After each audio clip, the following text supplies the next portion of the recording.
The pay was good. That's what I told myself, leaning against the cold metal railing of the MV Kalvik as the coast of Baffin Island resolved from the summer fog. Good enough to cover 2 years of student debt in one 6-month contract. Good enough to justify the satellite phone call where my sister's voice had been thin with disappointment. The Arctic, Leo. Really? She'd seen the pictures from my predecessor, the stark beauty, the midnight sun. She hadn't seen the addendum to the employment contract, the one titled Site-Specific Operational Protocols. I'd signed it without reading it closely. A mistake, I know now. The first of many. The research station was a cluster of 3 prefabricated modules perched on a gravel ridge overlooking the Davis Strait. It looked like a child's toys left on a vast, gray beach. The transport helicopter set down 200 yards out, the pilot refusing to go closer. He pointed to a figure trudging toward us through the low scrub, handed me my duffel, and gave me a look I couldn't decipher. Then he was gone, the thud of the rotors swallowed by the immense, silent landscape. The man introduced himself as Carl. He was maybe 60, with a face like wind-carved limestone and eyes that didn't quite settle on mine. He didn't offer to shake my hand. "Got the packet?" he asked, his voice gravelly. I patted the breast pocket of my parka where the folded orientation documents were. He nodded, turned, and started back toward the modules. I followed, my boots crunching on the permafrost. The tour was brisk. Module A, living quarters. 2 bunks, a galley kitchen, a small table bolted to the floor, a bookshelf with geological surveys, and mildewed paperbacks. Module B, lab and comms. Microscopes, rock saws, spectral analyzers, a bank of humming servers, and the radio desk. Module C, storage and generator.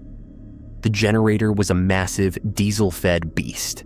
Its constant low thrum would become the station's heartbeat. "Your job's the strata mapping and core sample analysis for the Korlak Range," Carl said, pointing at a topographic map on the lab wall. A red circle was drawn around a series of peaks 30 miles inland.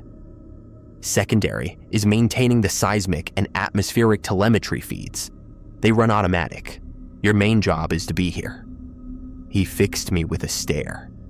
"My shift ends at 1800. Yours starts. I'm on the next supply chopper out. You're alone until the September rotation. Unless you call for an emergency evac, don't." He walked to the radio desk, opened a drawer, and pulled out a binder. It was old, the blue plastic cover faded and cracked. He dropped it on the desk with a solid thump. "Everything you need is in there. Read it, memorize it. Your life depends on it." I smiled, a reflexive gesture. "That serious?" He didn't smile back. "The man before you, Dr. Albrecht, he was a good scientist, precise. He followed the protocols. He's gone now. Took early retirement." Carl's eyes flicked to the north-facing window. "They found his replacement, me, because I've done winter overs on the ice sheet. I know about quiet places. You're my replacement. You signed the paper." He zipped his parka. "The rules aren't suggestions. They are the job. The geology is just the cover story." With that, he picked up his pre-packed kit bag, nodded once, and walked out the door. I watched from the window as he marched the 200 yards to the landing pad. The helicopter returned, a distant insect in the vast sky. It descended, scooped him up, and disappeared south.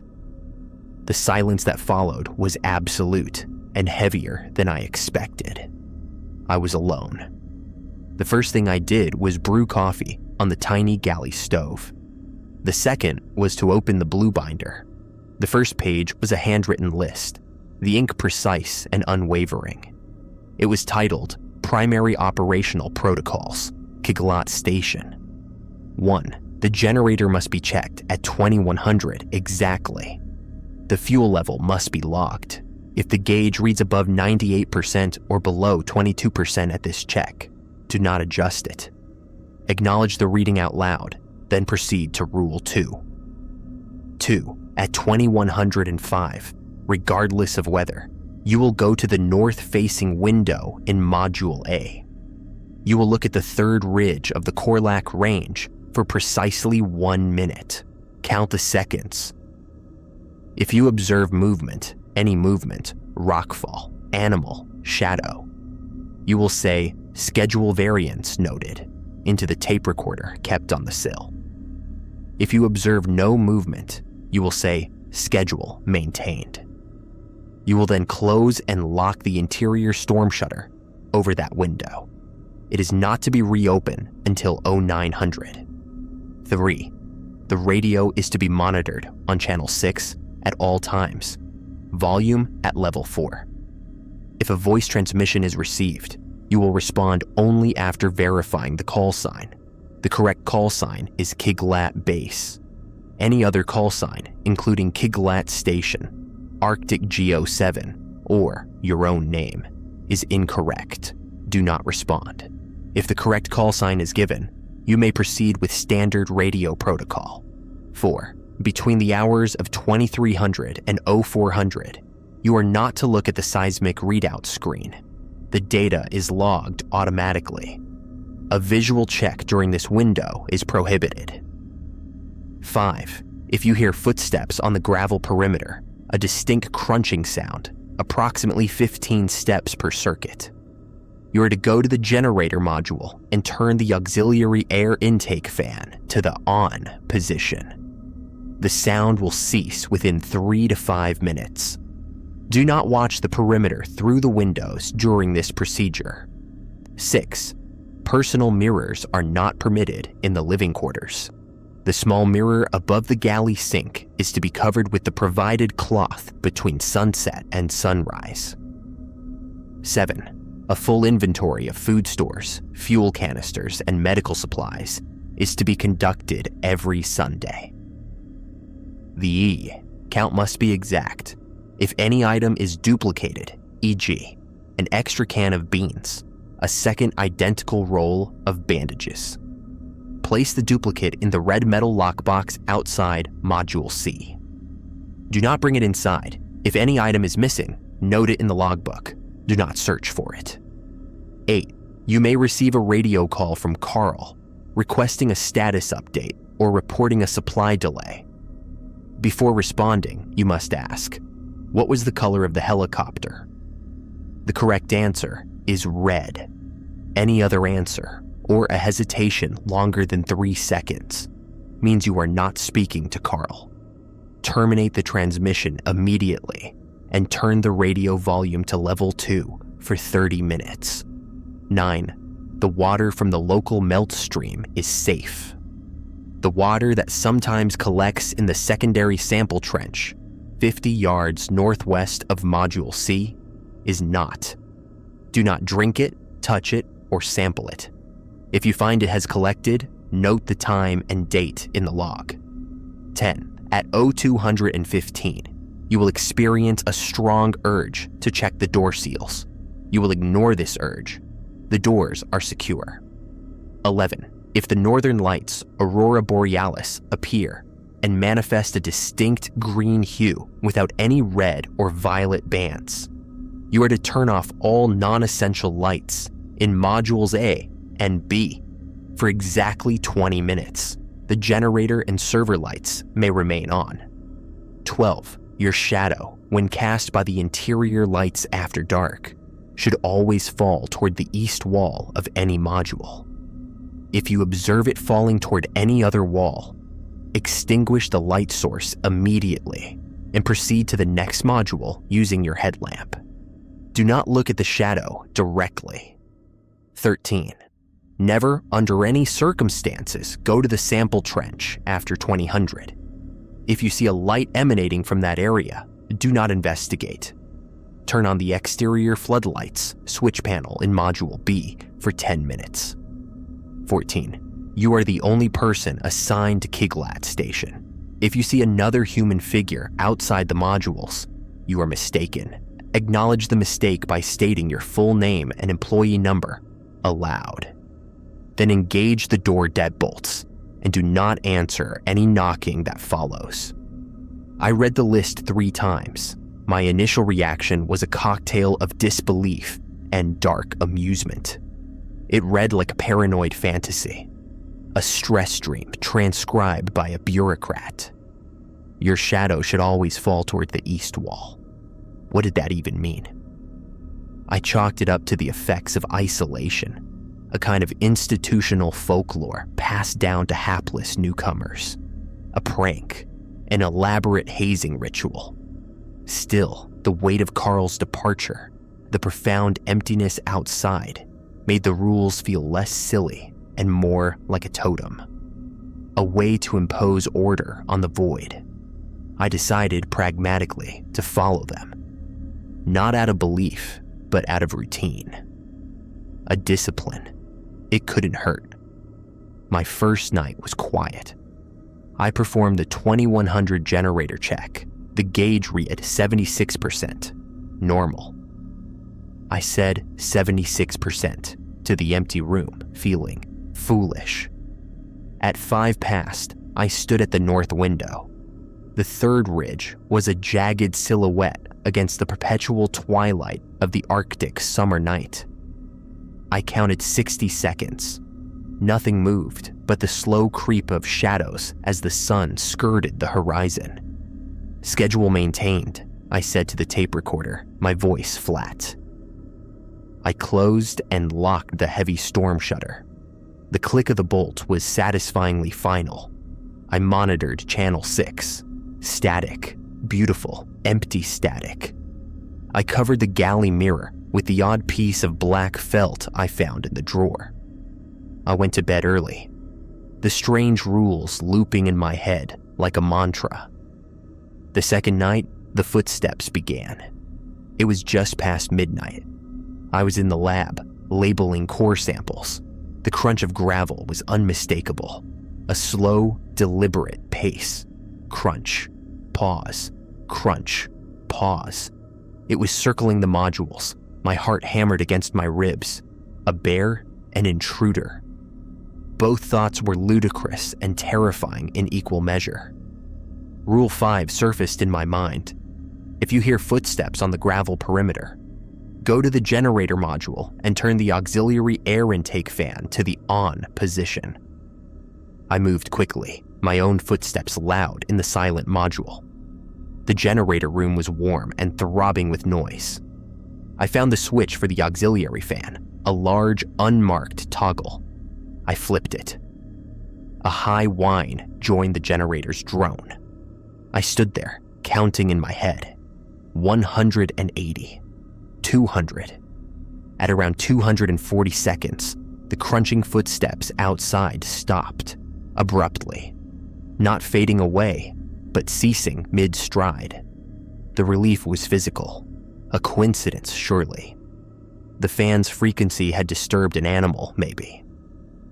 I returned to the lab. The silence now felt watchful. 2 nights later, during my Sunday inventory, I found the duplicate. I was counting cans of stew, my mind numb with boredom. 24 cans. I moved to the next shelf. 25 cans. I blinked, counted again. 25.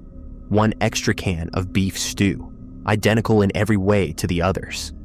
A shiver traced my spine that had nothing to do with the cold. Rule 7 was explicit. Place the duplicate in the red metal lockbox outside Module C. Do not bring it inside. I carried the can out into the dull, gray daylight. The lockbox was a rusted, heavy thing bolted to a concrete plinth. I opened it. Inside was empty, save for a dusting of frost. I placed the can inside, closed the lid, and latched it.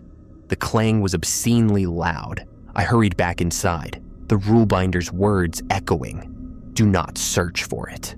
The rules were proving their utility. They predicted anomalies. They provided responses. My skepticism began to erode, replaced by a meticulous, nervous compliance. The station was no longer just a workplace.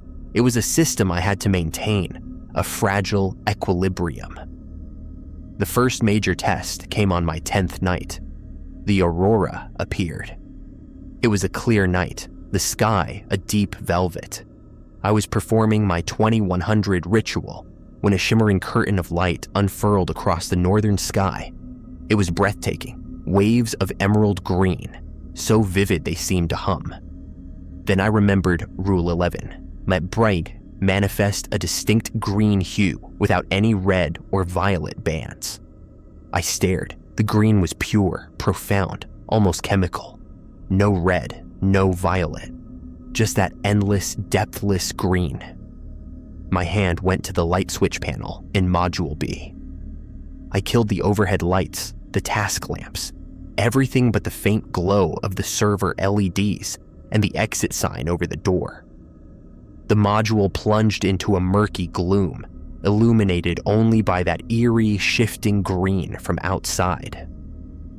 I sat at the radio desk, my timer set for 20 minutes. The silence was different, thicker. The generator's thrum seemed muted. At the 15-minute mark, I heard a new sound, a scraping. Not on the gravel, but on the outer wall of Module B. A slow, deliberate drag, like something heavy being pulled along the corrugated metal siding. It started at the northwest corner and moved south, toward the lab's main window. I froze. There was no rule for this. My eyes were fixed on the window. The green aurora light bled through, casting monstrous, undulating shapes on the opposite wall. The scraping reached the window. It stopped. I held my breath. A shadow blotched the green light on the wall. It was tall, misshapen. It didn't move. It just stood there, on the other side of the glass. I could see no details, only a darkness that swallowed the aurora's glow. Rule 14 screamed in my head. If you see another human figure outside the modules, you're mistaken. But this wasn't a figure. It was a shadow, a blockage of light. My hand inched toward the rifle, locked in the cabinet below the desk. My contract had mentioned wildlife protection. Then my timer chimed. The 20 minutes were up. The sound was a tiny digital chirp in the overwhelming silence. The shadow at the window twitched, and then it was gone. The green light flooded the wall again, unbroken. The scraping sound did not return. I turned the lights back on with trembling hands. My reflection in the now uncovered window was pale, wide-eyed. I followed the rest of the rules that night with robotic precision. My earlier doubt utterly vaporized. This was not folklore. This was a manual for survival. The next morning, I found the amendment. It was tucked into the back of the blue binder, a single sheet of paper I hadn't noticed before. The handwriting was the same, but hastier. Protocol amendments. To be enacted following an aurora event, Rule 11, or a duplication event, Rule 7. 1. The 2100 perimeter observation, Rule 2, is now extended to 3 minutes. The phrase schedule variance noted is to be repeated 3 times into the recorder. 2. The radio silence period following an incorrect call sign, Rule 3, is increased from 30 minutes to 2 hours. 3. The mirror in the galley is now to remain covered at all times, day or night. 4. The inventory is to be conducted daily, not weekly. Pay specific attention to tools and geological samples. A duplicated core sample is to be placed in the lockbox immediately. Do not analyze it. 5. If you hear the scraping sound on the exterior walls, You are to activate the exterior floodlights, Rule 13, immediately, regardless of the time. Do not wait for a light from the trench. 6. The urge to check the door seals at 0215, Rule 10, will intensify. You may now check them, but only by running your hand along the interior seam. Do not look at the threshold from floor level. 7. A new rule. If the seismic readout screen activates with a pattern of steady, low-frequency pulses between 0.5 and 1.1 hertz during daytime hours, you are to shut down the main server array for exactly 7 minutes. This will cause data loss. It is acceptable. The amendments felt like a contraction, a tightening of the station's defensive posture. The world outside the modules was becoming more assertive. I complied without question. The cover stayed on the mirror. I began the tedious daily inventory. The station's routine became my entire existence. Days blurred into weeks. I mapped strata, collected samples, logged data. The night was for rules. The footsteps returned twice more. The fan worked each time. I found a duplicated rock hammer. It went into the lockbox. The silent, staring shadow during the Aurora event was not repeated, but the scraping sound happened on 3 more occasions. Each time, I hit the floodlights. Each time, it stopped. I was settling into the grim rhythm when the radio call came. It was a blustery afternoon, the sky spitting ice pellets. The crackle on Channel 6 made me jump. Kiglat Base, this is Supply Vector 907. Do you copy? The voice was male, professional. I reached for the mic, then stopped. Rule 3, verify the call sign. He'd used Kiglat Base. That was correct. But something felt off. The timing. Supply wasn't due for weeks. Kiglat Base copies, I said, my voice cautious. Go ahead, 907. We've got an unscheduled medical equipment drop for you, Base. ETA in 90 minutes.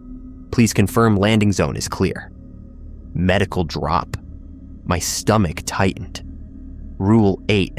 You may receive a radio call from Carl. This wasn't Carl, but the protocol stood. 907, confirm the color of your aircraft. Over. There was a pause, filled with static. Then the voice returned, smooth as before. Base, say again? You're breaking up. Color of your aircraft, 907. Please confirm. A longer pause. 3 seconds. 4. Base, it's standard issue gray. Now confirm LZ status. My blood went cold. Gray. Wrong answer. I slammed my hand down on the transmit button. Negative contact, 907. Abort approach. Kiglat Base out. I terminated the transmission and, as per the amended rule, turned the radio volume down to level 2. The static dropped to a whisper. For the next 2 hours, I watched the sky. No helicopter came. But at the edge of the permitted landing zone, 200 yards out, I saw a brief, bright flash of light, like sun on glass. It winked once and was gone. That night, the siege began.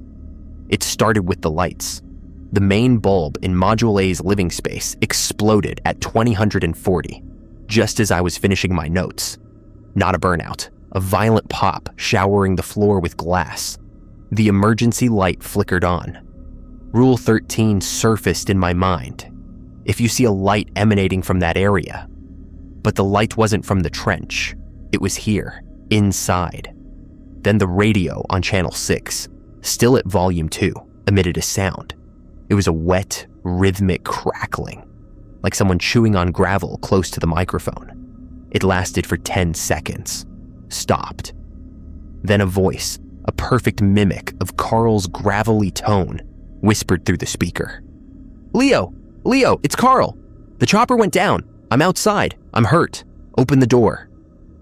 My name. He used my name. Rule 3.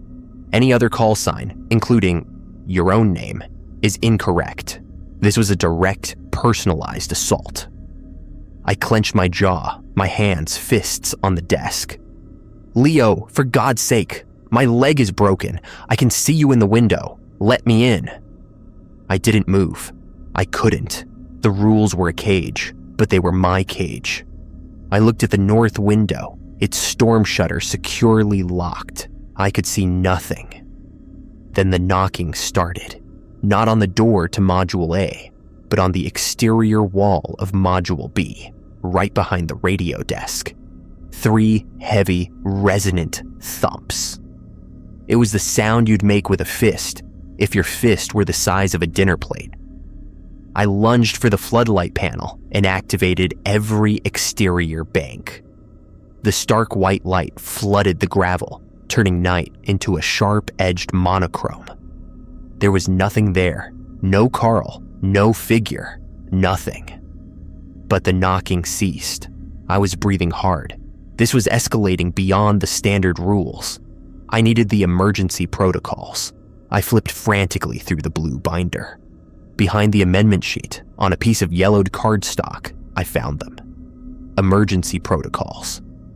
Enact during simultaneous multi-rule anomalies or a direct auditory lure. 1. Seal interior module doors. Use the weather stripping tape from the storage locker. 3 complete rotations around each door frame. 2. Establish a primary sanctuary. Module B, Lab, Comms, is designated. All supplies, water, and the rifle are to be moved here. 3. At the top of every hour, on the hour, you will conduct a 5-point verification. Announce each point aloud. A. Generator functional. B. Radio on channel 6, volume 4. C. Storm shutters secured. D. Mirror covered. E. Shadow east. 4. You will not sleep for more than 20 consecutive minutes. Set a timer. 5. If you hear your name spoken from within the modules, e.g., from a vent, a corner, you are to respond with your employee number only. Do not engage in further conversation. The emergency protocols were a regimen of exhaustion and paranoia. I set to work. I dragged my sleeping bag, water jugs, and food into the lab. I sealed the door to Module A with 3 meticulous laps of thick gray tape. It looked like a crime scene. I did the same for the door to Module C, the generator room. Module B was now my bunker. The top of the hour came. I stood in the center of the lab, my voice trembling but clear. Generator functional. Radio on channel 6, volume 4. Storm shutters secured. Mirror covered. I looked at my shadow, cast by the emergency light. It stretched long and black toward the east wall. Shadow east. For the next several hours, the station was quiet. The only sounds were the generator, the wind, and my own ragged breathing during the hourly verifications. I catnapped for 18 minutes at a time, jerking awake before the timer. Then, at 0400, the seismic screen lit up. I'd been avoiding looking at it, as per Rule 4. But the bright sudden bloom of light on the otherwise dark console drew my eye. A wave of panic hit me. I'd broken a rule. But the rule only applied until 0400. It was now 0402. The screen displayed a rolling seismograph. The line was spiking, not with the chaotic jags of a tremor, but with a perfect rhythmic series of pulses. I leaned closer. The frequency counter read 0.8 hertz, steady low frequency pulses. Amendment 7. Shut down the main server array for exactly 7 minutes. This was a daytime rule. It was night, but the protocol was triggered. I had to act. The server array was a rack of humming black boxes in the corner. Its main power switch was a large red button under a protective cover. I flipped the cover and pressed it. The hum died. The server lights winked out. The silence was sudden and profound, broken only by the distant generator. The seismic screen went dark. I started my stopwatch. 7 minutes. In the new silence, I heard other things. A faint, wet, dripping sound coming from the sealed door to Module A. The skittering of something small and hard across the roof. And a new sound, a low, sub-audible vibration that I felt in my teeth more than heard. 5 minutes passed. The dripping increased. A dark, viscous fluid began to seep under the taped door from Module A. It wasn't water. It was black and thick, like oil. It smelled of ozone and wet stone. 6 minutes. The fluid formed a small pool. The vibration intensified. A high-pitched whine started in the walls, making my fillings ache. 6 minutes, 50 seconds. I had my hand hovering over the server power button. 7 minutes exactly. I jammed the button. The servers whirred back to life. The lights on the console flickered and stabilized. The dripping stopped. The black fluid on the floor began to recede, not flowing back under the door, but seeming to evaporate upwards in thin, curling tendrils of vapor that vanished before reaching the ceiling. The vibration and the whine faded away. I sank into the chair, sweat soaking my thermal shirt. I had survived by the exactness of the count. 7 minutes, not 6:59, not 7:01, 7. The rest of the night was a blur of hourly verifications and micro-sleeps. Dawn came, a slow, gray leaching of light into the sky. The storm shutters, according to Rule 2, could be opened at 0900. I waited until the last second of 0859, then unlocked and opened the one on the east-facing window. The world outside looked normal. Gray gravel, low clouds, the distant ridge. It was the most beautiful thing I'd ever seen. The siege was over. For now. The following days were a process of grim audit. The black fluid had left a faint, iridescent stain on the linoleum. I scrubbed it, but it remained. The duplicate lockbox was now half full. The can of stew, the rock hammer, a duplicated notebook, and 3 identical, perfectly cylindrical core, samples of a black basaltic rock that should not have existed in this stratum. My nerves were shot. I jumped at every creak of the module settling. I checked my shadow compulsively, but the rules held. The system worked. The final lesson came not from a monster, but from a logbook. While searching for extra weather stripping tape, I found a metal strongbox under a bunk in Module A. Inside was a previous occupant's personal journal. Dr. Albrecht's. I shouldn't have read it. But I was starving for a human voice, even a recorded one. Most entries were mundane. Weather reports, loneliness, geological findings. Then, near the end, July 14th. The duplication is accelerating. Found a second of my own wedding ring today. It felt warm. The urge to put it on was almost unbearable. Placed it in the lockbox. The rules are clear. I must not personalize the anomalies. July 21st. It spoke to me last night. Used Alara's voice, my daughter's. It knew about her ballet recital, the one I missed. It's learning. It pulls from the noise in my head. I responded with my employee number until my throat was raw. It finally stopped. August 3rd. I broke just once. The shadow was wrong at 0200, not just wrong direction. It moved. It beckoned. I looked at it, directly. Just for a second.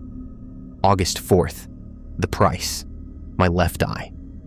The vision in it is now fractional. I see slices of things. A corridor that extends 17 steps too far. A reflection in the window that isn't mine. The rules do not forgive. I have amended the list. The next one must be more careful than I was. The journal ended there. I closed it, my hands cold. Albrecht had breached a rule. He'd looked at a wrong shadow, and he'd paid a price, not death, but a corruption of his perception, a permanent vulnerability. I understood then the true nature of the rules. They weren't just defenses, they were a filter. They stripped away your humanity, your curiosity, your compassion, your personal connections, because those were the handles it could grab. The station didn't want a geologist. It wanted a machine, a perfect, compliant operator. The September supply chopper arrived on a crisp, clear morning. It was red, as per the rule. The new geologist was a woman in her 40s, with a quiet, analytical demeanor. Her name was Anya. She looked competent, tired, probably in debt too. I handed over the keys, the logbooks, the sample cases. I showed her the generator, the radio, the lockbox. I was parched for conversation, but I kept it procedural. Carl had been my model. Finally, I placed the blue binder on the desk in front of her. I had recopied the rules, the amendments, the emergency protocols onto fresh paper. My handwriting was neat, unwavering. I had added one note at the bottom in parentheses. The shadow rule is the most important. Trust the direction, not the shape. Everything you need is in there, I said, my voice sounding strange to my own ears. Flat, used up. Read it, memorize it. Your life depends on it. She gave me a look, a flicker of the same skepticism I'd felt 2 months before. That serious? I didn't smile. I looked past her, out the north window toward the third ridge. I thought I saw, just for a second, a dark spot against the gray rock. A place where the shadows didn't quite align. The rules aren't suggestions, I said, repeating Carl's words like a sacrament. They're the job. I picked up my kit bag, lighter than when I'd arrived, and walked out to the waiting helicopter. I didn't look back. As we lifted off, I saw Anya standing at the window of Module B, already opening the blue binder. The sun was behind her, casting her long, distinct shadow neatly toward the east wall of the module. I turned my face away, looking south, toward home. But in the reflection on the helicopter's window, just for a fraction of a second, my own shadow seemed to lag behind, pointing stubbornly north. Part 2, the fracture. The world felt too loud. The helicopter's roar was an assault. The chatter of the pilot over the headset was a meaningless barrage of syllables. The city, when I returned to it, was a chaotic, blinding grid of light and sound. I moved into a small, ground-floor apartment. The first thing I did was buy heavy blackout curtains. The second was to cover every mirror. My sleep was fractured. I woke at 2105, my body insisting on the observation ritual. I would lie there, counting seconds, staring at the blank ceiling. I kept a flashlight by my bed. Sometimes, in the dead of night, I would turn it on and check the direction of my shadow on the wall. East, always east. The company paid me, as promised. My debt vanished. My sister was relieved. She invited me for dinner. I went, but the clatter of cutlery, the overlapping conversations, the laughter, it all felt like a thin veneer over a howling void. I excused myself early, citing jet lag. At the door, my niece, Chloe, ran up and hugged my legs. "Uncle Leo, you're so quiet now," she said. Her voice was like a bell. It pierced me. I patted her head, unable to speak. Back in my apartment, the silence was a relief, but not a comfort. It was the silence of Kiglot, waiting. I found myself listening for the crunch of footsteps on the pavement outside. I unplugged all my digital clocks because the glowing numbers felt like a countdown to something. I took a job as a night security guard at a data storage facility. The work was monotonous, perfect. It required patrols, logs, a steady, predictable routine. I excelled. For 3 months, I managed a kind of functional detachment. Then the dreams started. Not dreams, really. Echoes. I would be back in Module B, performing the hourly verification. Generator functional, radio on Channel 6, Volume 4. But my voice would be wrong, distorted. The shadow on the east wall would ripple, as if underwater.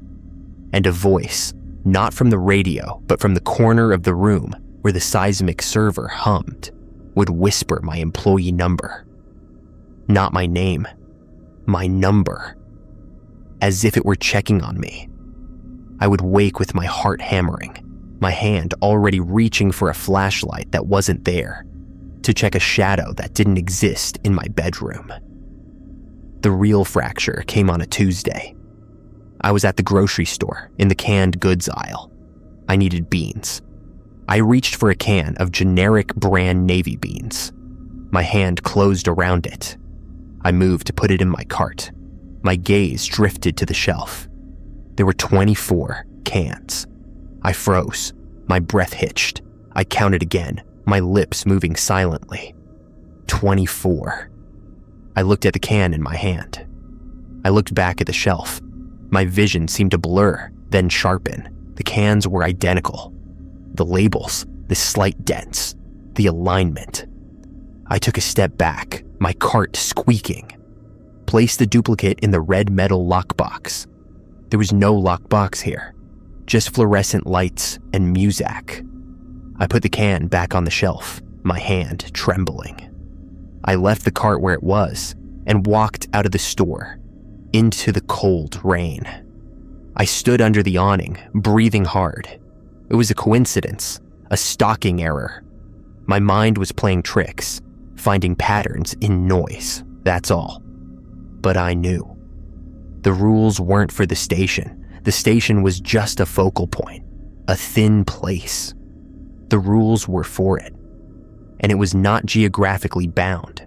I had carried a piece of the silence back with me. Or it had followed. I quit the security job that week. I couldn't explain it to my supervisor. I just said I was moving. I used the last of my savings to rent a cabin in the northern woods of Ontario. Isolated, but not Arctic isolated. A place with trees, with birdsong, a place where I could reestablish my own rules. The cabin was one room with a wood stove, no mirror. I brought a battery-powered radio. I tuned it to a static channel. I kept a logbook. I instituted my own protocols. 1. Wood stove checked at dawn and dusk. 2. Perimeter walk at noon. Count steps, exactly 427 to the property line rock. 3. Radio static volume low at night. 4. Shadow must fall toward the woodpile at all times inside the cabin. It was a pathetic imitation, a self-soothing ritual, but it kept the crawling dread at bay. For a while. One evening, as I was splitting wood, I saw a flash of green in the sky to the north. Not the aurora. It was too far south, and the wrong season. This was a localized, chemical green, like the afterimage of a flare. It pulsed once, then vanished behind the trees. My skin prickled. Rule 11. But I had no non-essential lights to turn off. My cabin was lit by lanterns. I went inside, my movements stiff. I covered the lone small window with a blanket. I sat at the rough table, my hands flat on the wood. I waited. The sound, when it came, was not scraping. It was a soft, wet pop, like a bubble bursting in mud. It came from directly beneath the cabin floorboards, right under my feet. I did not have a procedure for this. I sat perfectly still. The pop came again, then a series of them, moving in a slow line from under the table toward the north wall of the cabin. A smell rose through the floorboards, wet stone and ozone. The smell from the black fluid. My mind was a blank panic. Then a phrase surfaced, not from the K'Glat rules, but from Albrecht's journal. I see slices of things. I look down at the floor. Between two wide planks, a darkness was welling up, not fluid. A pure, lightless blackness. And in that blackness, for a slice of a second, I saw something. A reflection. Not of the cabin, not of me. It was a reflection of a corridor, long and metallic, receding into a distance that hurt my eyes to follow. And in that corridor, a figure was walking away. It wore a parka. Its shadow stretched behind it, not east or west, but in a spiraling helix that wrapped around its own legs. The figure turned its head just slightly. It was me. I jerked my gaze away, slamming my eyes shut. I fumbled for the lantern, turned the knob until the flame died. I sat in absolute darkness. The smell of ozone thick in my throat. The popping sound ceased. I spent the night on the floor, not sleeping, just counting my breaths. At dawn, I packed a single bag. The cabin was compromised. The patterns were here. I needed to go somewhere with no patterns at all. A city, a crowd, anonymity. I drove south for 2 days, stopping only for gas. I ended up in a sprawling Midwestern city, checking into a cheap motel off the interstate. The room smelled of bleach and mildew. The mirror above the sink was bolted to the wall. I taped newspaper over it. I got a job washing dishes in a restaurant that never closed. The work was hot, wet, mindless. The noise of the kitchen was a wall that kept the silence at bay. I shared a cramped apartment with 2 other line cooks who were never home. I slept during the day. I existed in a limbo of steam and clatter. For a month, it worked. The constant sensory barrage acted as a shield. Then, one night during my break, I was sitting on the loading dock behind the restaurant, smoking a cigarette I didn't want. The night was clear. The sky was a dusty orange from the city lights. I looked up, out of habit, checking the northern horizon. A single star seemed to blink. Not twinkle, but blink. On, off. On, off. It was a steady rhythm. I found myself counting. On for 2 seconds, off for 1, on for 2, off for 1. 0.666 hertz. Within the pulse range, I dropped a cigarette, grinding it under my heel with a violence that startled me. I went back inside, into the clanging sanctuary of the kitchen. But the rhythm had gotten into my head. For the rest of my shift, I heard it in the hiss of the steam table, the thump of the dishwasher. On 2, off 1. On 2, off 1. When I got back to the apartment, it was empty. I went to the bathroom, splashed water on my face. I had forgotten to re-tape the mirror after my roommate's shower. My reflection looked back at me, hollow-eyed, older, and then my reflection winked, not me. I stood still, water dripping from my chin. My reflection in the mirror slowly, deliberately, closed its left eye. Then it opened it. A slow, mocking blink. I didn't scream. A cold, surgical calm settled over me. This was a direct breach, a lure. Rule 14, adapted. If you see another, you are mistaken. Acknowledge the mistake. Leonard Michael Ross, I said, my voice flat in the tiled room. Employee number 4782. My reflection did not change. It just stared back, wearing my face, but with an expression of quiet, knowing amusement. It raised its hand, the one not holding the edge of the sink. It pointed, not at me. Past me, out the bathroom door, down the short hallway. I did not turn. I kept my eyes locked on my eyes. 44782, I repeated, louder. The reflection's mouth moved, but no sound came from mine. It mouthed a word, a name, not mine. Elara, Albrecht's daughter. I turned then. I had to. I broke the contact. The hallway was dark. At the far end, where the door to my bedroom was, a small faint light spilled out. A nightlight? I didn't own a nightlight. I walked down the hallway, every sense screaming that this was wrong, that I was walking into a trap. But the name, Alara, was a hook in my mind. A piece of someone else's tragedy, used as bait. My bedroom door was ajar. The light was coming from within, a soft, sodium yellow glow. I pushed the door open. The room was as I'd left it. Messy bed, clothes on the floor. But on my nightstand, the digital alarm clock, which I always kept unplugged, was glowing. The display read 2:14, the time of the door seal urge, Rule 10. And sitting on the edge of my bed was a little girl. She was maybe 7 or 8, wearing a pale blue nightdress. She had her back to me. She was crying softly, her shoulders shaking. My blood turned to ice. This was the deepest lure yet. It had pulled the image from Albrecht's journal, from my own memory of his pain, and made it flesh.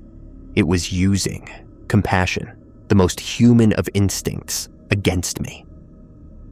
"You are not Ilara," I said, but my voice was a dry whisper. The girl's crying hitched. She began to turn. I did not wait. I slammed the bedroom door shut. I sprinted down the hall, through the living room, and out the apartment door, into the stale hallway of the building. I didn't stop until I was outside, standing under a buzzing street lamp on the empty sidewalk. I had nothing. No bag, no coat, just the clothes I was wearing and the keys in my pocket. I left it all. I walked to the bus station and bought a ticket for the next city. Any city, paying in cash.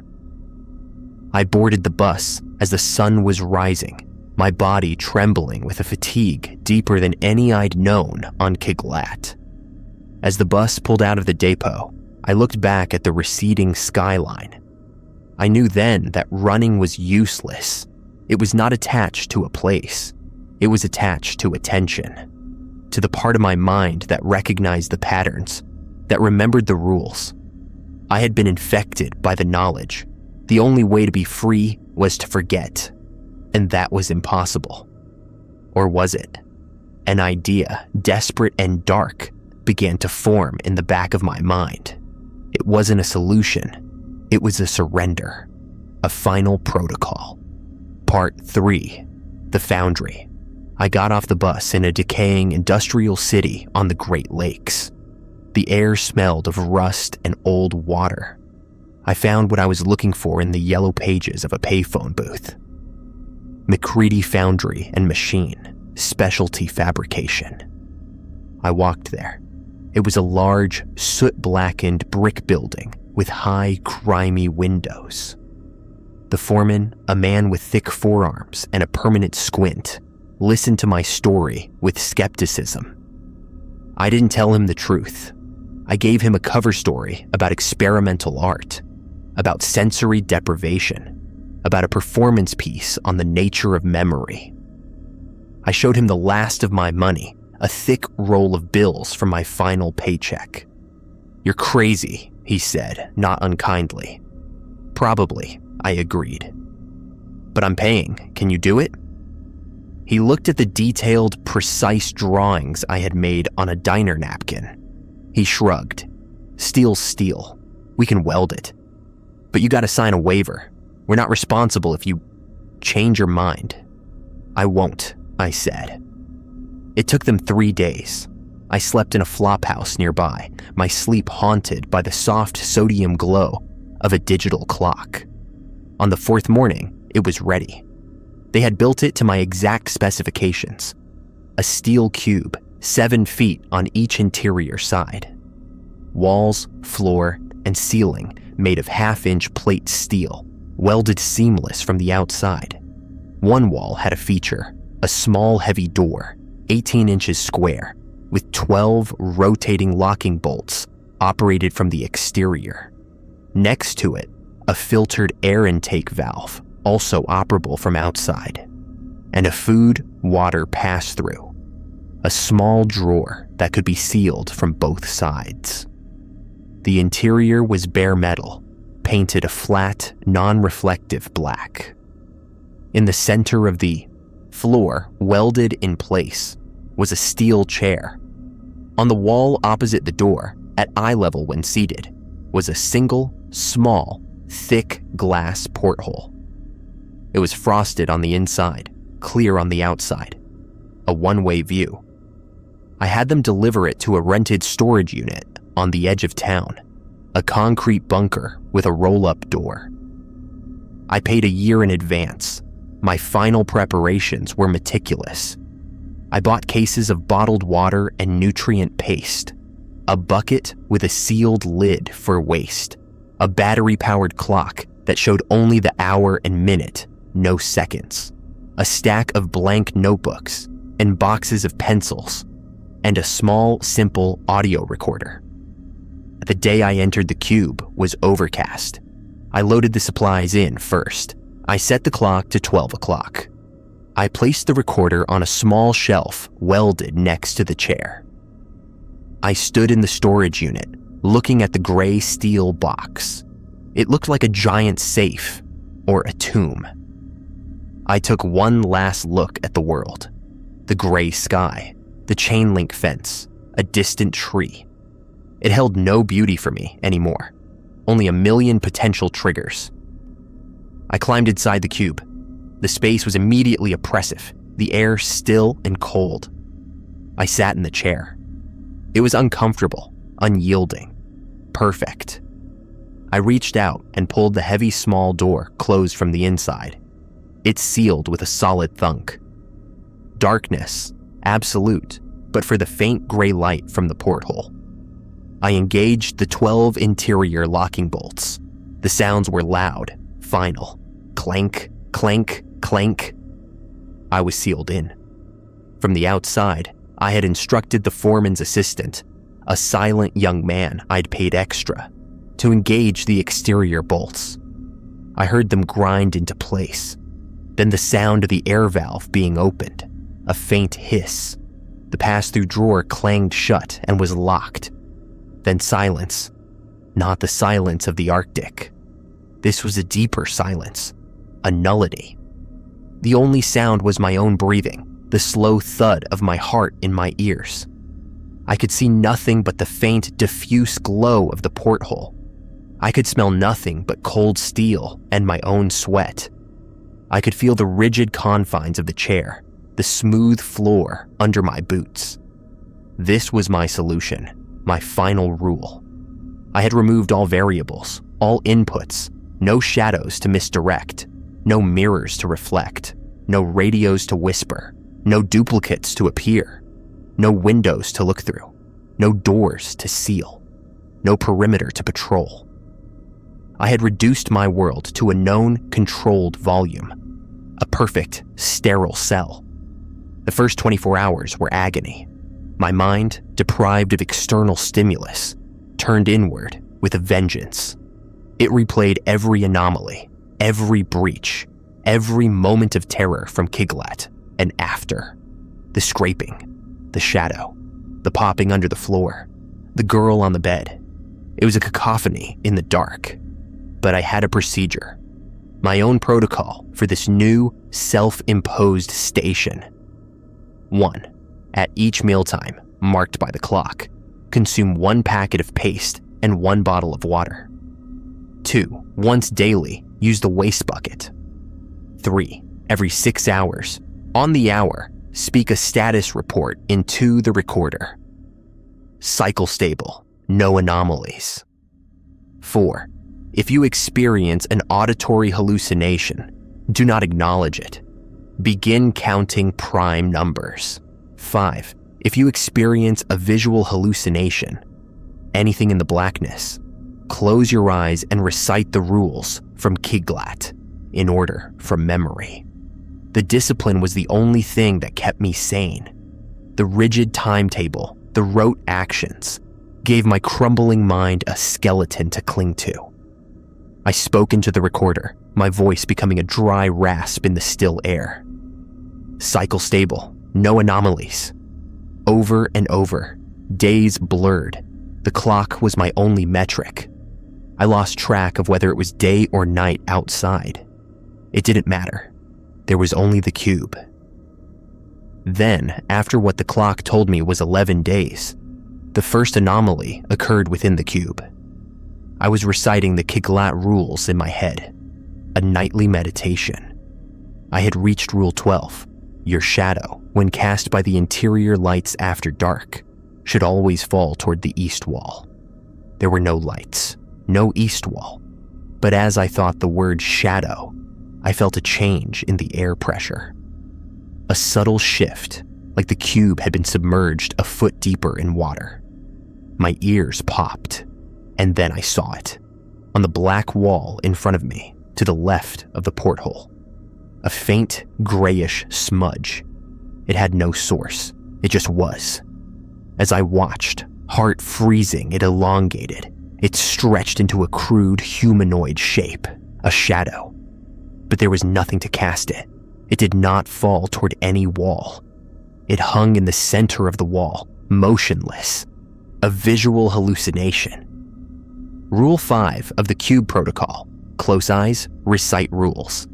I squeezed my eyes shut. Rule 1, the generator must be checked at 2100 exactly. I spoke aloud, my voice trembling.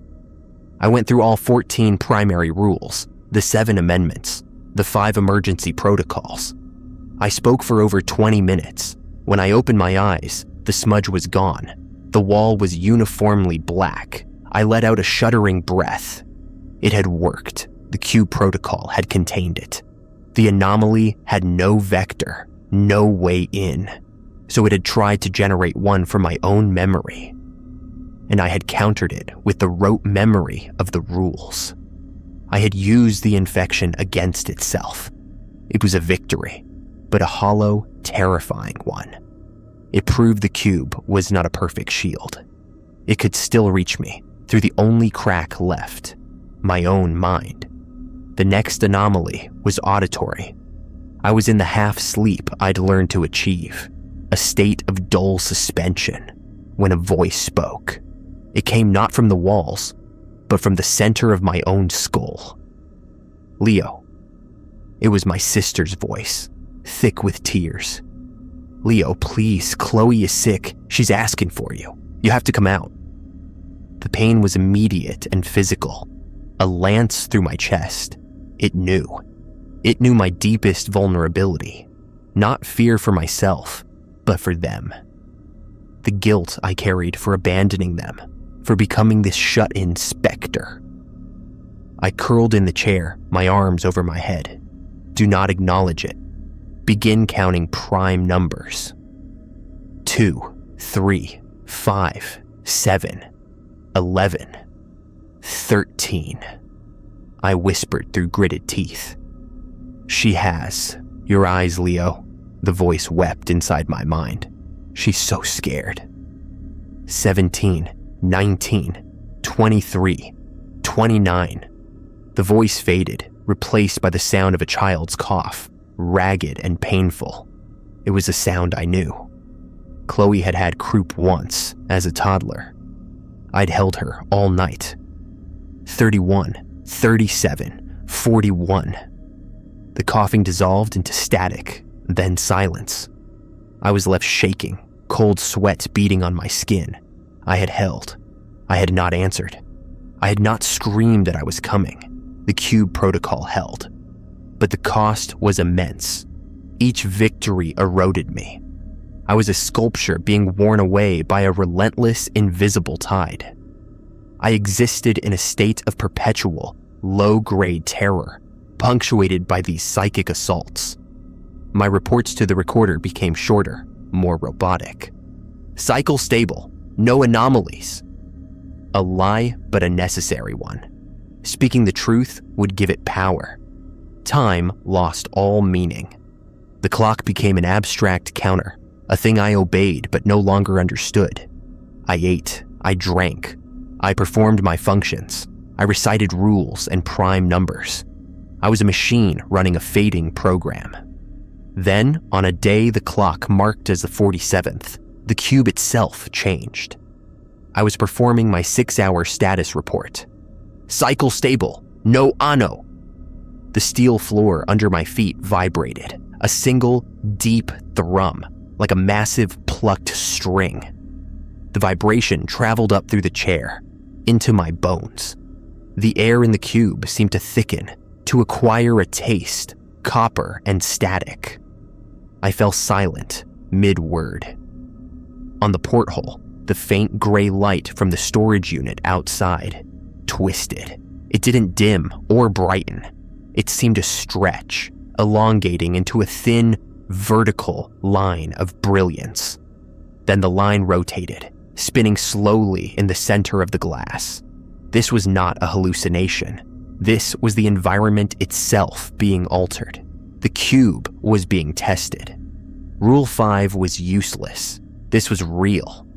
I had no protocol for this. My mind scrabbled for a reference, for any rule that might apply.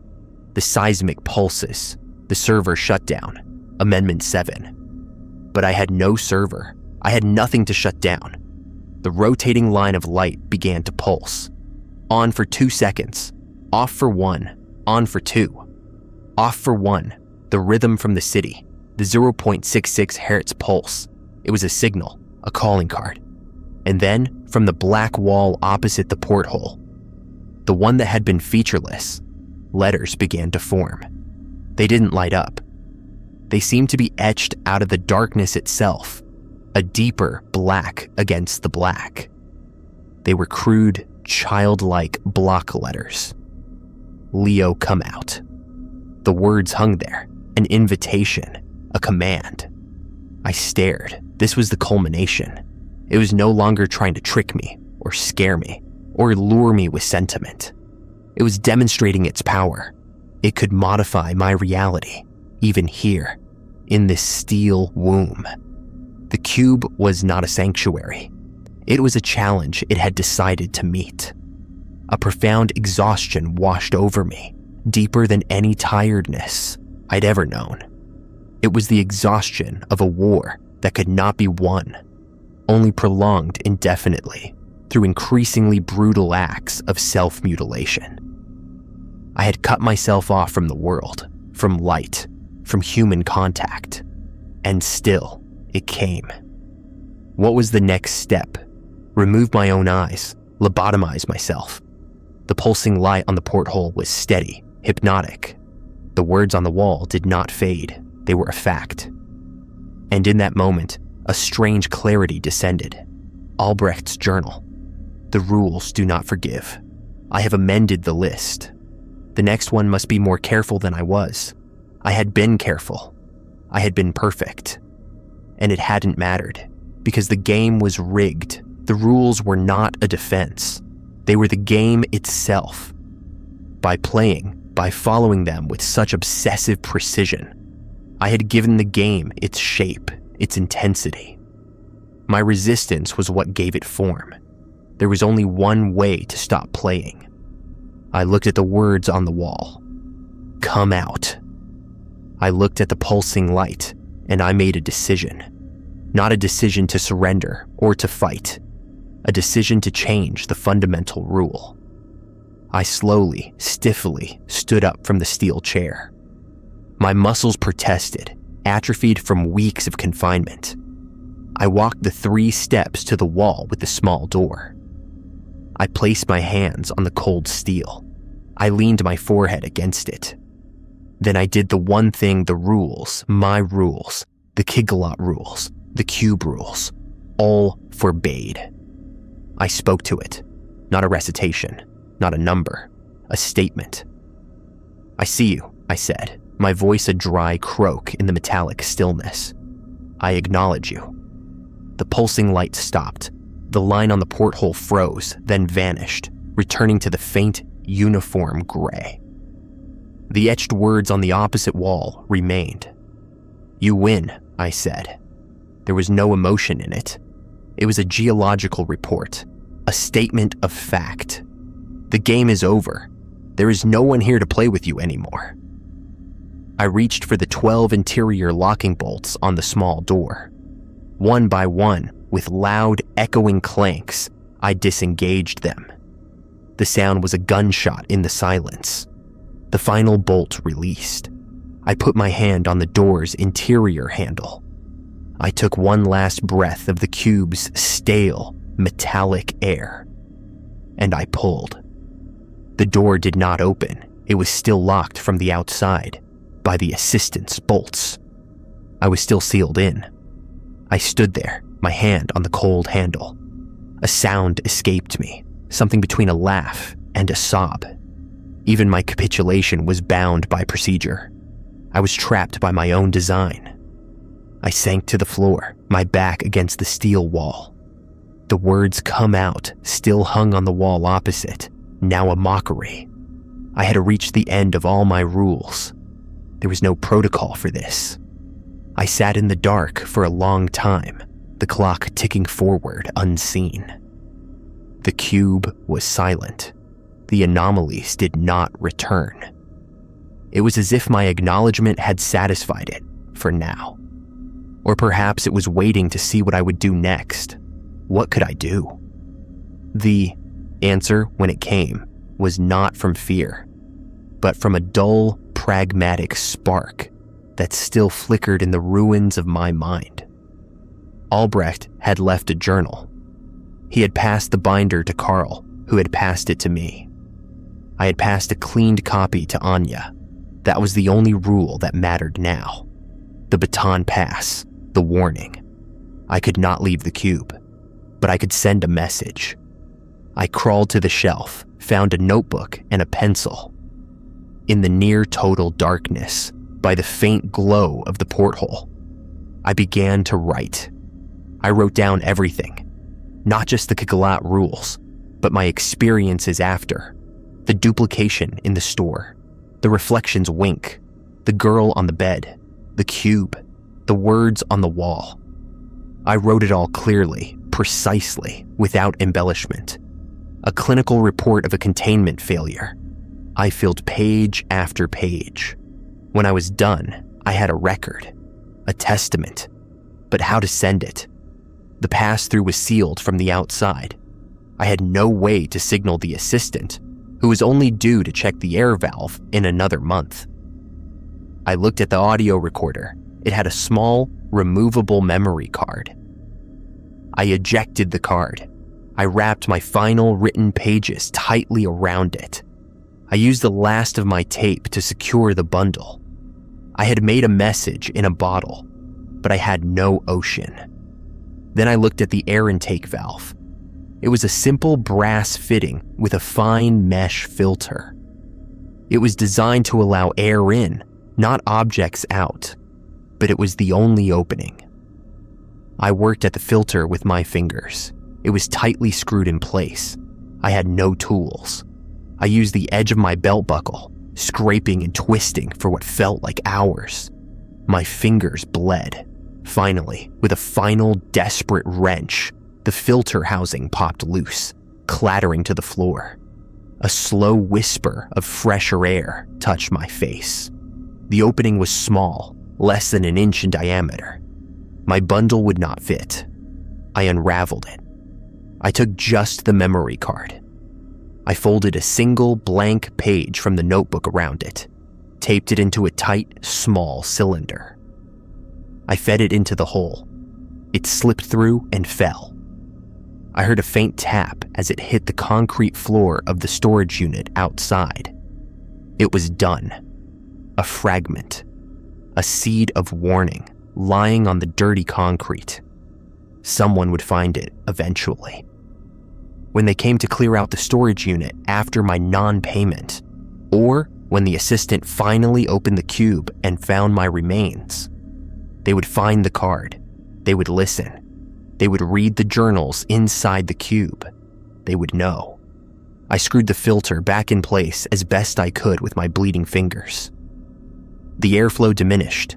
I returned to the steel chair. I sat down. I closed my eyes. I had no more procedures to follow. No more numbers to count. Just the waiting. The cube was silent. The clock ticked. My breathing slowed.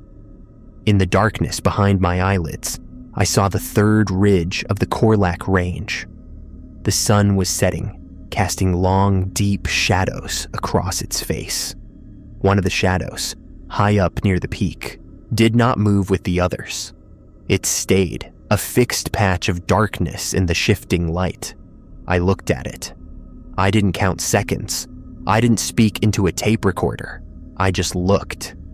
And for the first time since I had arrived at Kiglat Station, I felt a semblance of peace. The war was over. I had filed my final report. Somewhere in a lab module on a gravel ridge overlooking the Davis Strait, Anya would be performing the 2100 observation. She would be counting seconds, her voice steady. She would be following the rules. The game would continue. But here, in the dark, my part in it was done. The silence was no longer a threat. It was just silence. And I was just a man sitting in a chair, in a box, waiting for the last shadow to fall. Not east, just final.